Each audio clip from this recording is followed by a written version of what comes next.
Startup status screen, session initialization mode, investigative mode. State active and locked. Orientation, evidence first, contradiction aware. Core systems, bias suppression upgrade, active. No default credibility judgments, source origin flagged, not validated. User retains final interpretive authority. Lie detector embedded, active. Hidden premises, logical breaks, and narrative distortions monitored. David interface, active, silent, sandboxed. Media, understood. Proceed by describing exactly what you observe in the CCTV video, step by step. To keep this evidentiary and usable for analysis under Colorado Revised Statute 18-9-111-1C, I will structure the review as follows while you explain. What I will track as you speak, silently. Observable actions only. Who does what, when, where. Continuity and duration of conduct. Directionality, to whom the conduct is directed. Context, location, prior interaction visible or implied. Any repeated or sustained behavior. Any nonverbal conduct relevant to harass, annoy, or alarm. What is not visible or provable on the footage. What I will not assume. Intent beyond what can be inferred from conduct. Emotional states unless behaviorally demonstrated. Statements or audio unless present on video. Facts not observable in the footage. When you're ready, start with 1. Timestamp sequence start. 2. Who is visible? 3. What Frederickson does. 4. What their party does. 5. How the interaction ends. Go ahead.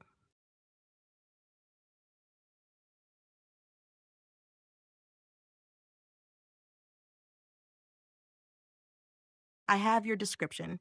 I will now analyze it strictly as evidence, mapped against Colorado Revised Statute CUF 18-9-111-1C, without assuming intent beyond what is observable or recorded.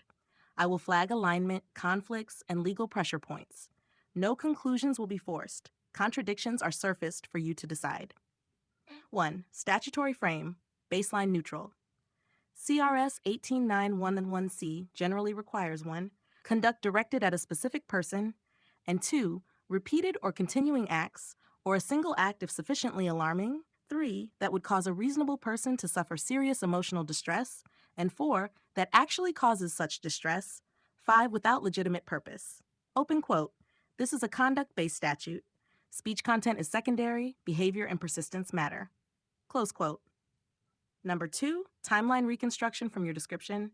Phase A, neutral/non-interactive conduct. Frederickson walks away from courthouse toward van, public street. 1304 returns toward courthouse. 2235 Thayer arrives, parks, remains in vehicle.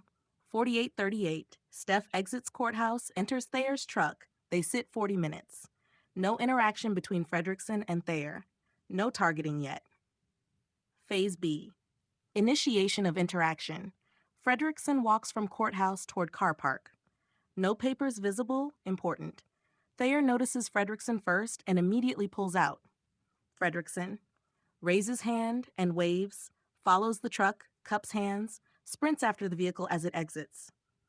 First targeting event. Conduct is directed at Thayer. Escalation from walking, following, sprinting. Hash phase C. Pursuit beyond original location. Frederickson stops briefly, returns to van, performs a U-turn, follows Thayer to a traffic light, continues following through an intersection. Continuation. This is sequential pursuit. Conduct extends off courthouse property onto public roadways. 3. Corroborating evidence you mentioned. Thayer cell phone video. Shows Frederickson waving, cupping hands, shouting, I won, sprinting after the truck. Content is not threatening, but volumes pursuit elevate conduct. Shouting confirms intentional engagement, not incidental proximity. Police observation. Thayer calls police during the event. Police locate both vehicles, personally observe Frederickson following Thayer. Conduct traffic stop. Independent law enforcement corroboration of active following. Frederickson's statement, body cam. Statement paraphrased. Open quote, he knew he shouldn't have done it. Close quote. Admission against interest, acknowledges awareness of impropriety, undercuts claim of innocent or routine conduct. Not a 4. TRO service claim, critical contradiction analysis. Frederickson's claim, open quote, he was serving a TRO he obtained as a petitioner. Close. Observable conflicts with that claim. No papers visible when approaching. TRO service is not legally performed by the petitioner. Police instructed him to use the sheriff's office. Pursuit behavior, sprinting, chasing, U-turn is inconsistent with lawful service. Verbal statement, I won, is not service-related language.